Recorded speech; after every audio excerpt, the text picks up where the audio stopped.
How humans have got so much wealth. From the history of human development, the amount of wealth has been continuously increasing, and the modern economy predicts that there will be more wealth in our future. So what's the formula behind this ever increasing profit? In 1776, the Scottish economist Adam Smith published The Wealth of Nations, probably the most important economics manifesto of all time. In the 8th chapter of its first volume, Smith made the following novel argument. Say when a landlord, a weaver or a shoemaker has greater profits than he needs to maintain his own family, he uses the surplus to employ more assistants in order to further increase his profits. The more profits he has, the more assistants he can employ.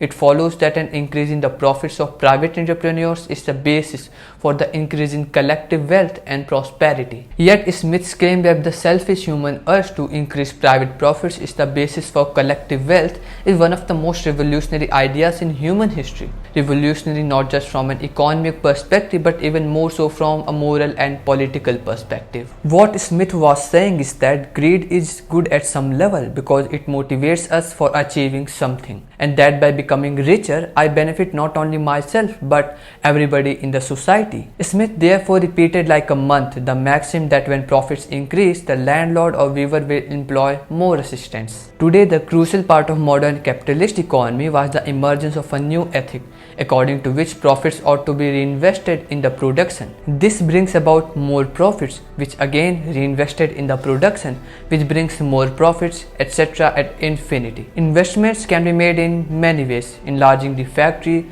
conducting scientific research or developing new products. Yet all these investments must somehow increase production and translate into larger profits. In the new capitalist creed, the first and most sacred commandment is the profits of production must be reinvested in increasing production. That's why capitalism is called capitalism. Capitalism distinguishes capital from mere wealth. Capital consists of money, goods and resources that are reinvested in the production. The idea of capitalism began as a theory about how economy functions. It is both descriptive and prescriptive. It offered an account of work and promoted the idea that reinvesting profits in production leads to fast economic growth. But capitalism gradually became far more than just an economic doctrine. It now encompasses an ethic, a set of teachings about how people should behave, educate their children and even think.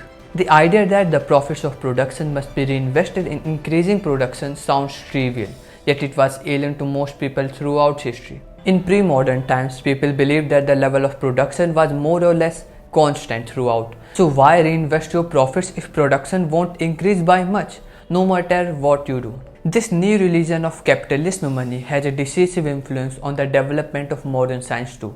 Scientific research is usually funded by either governments or private businesses. When capitalist governments and businesses consider investing in a particular scientific project, the first questions are usually, will this project enable us to increase production and profits? Will it produce economic growth? No history of modern science can leave capitalism out of picture.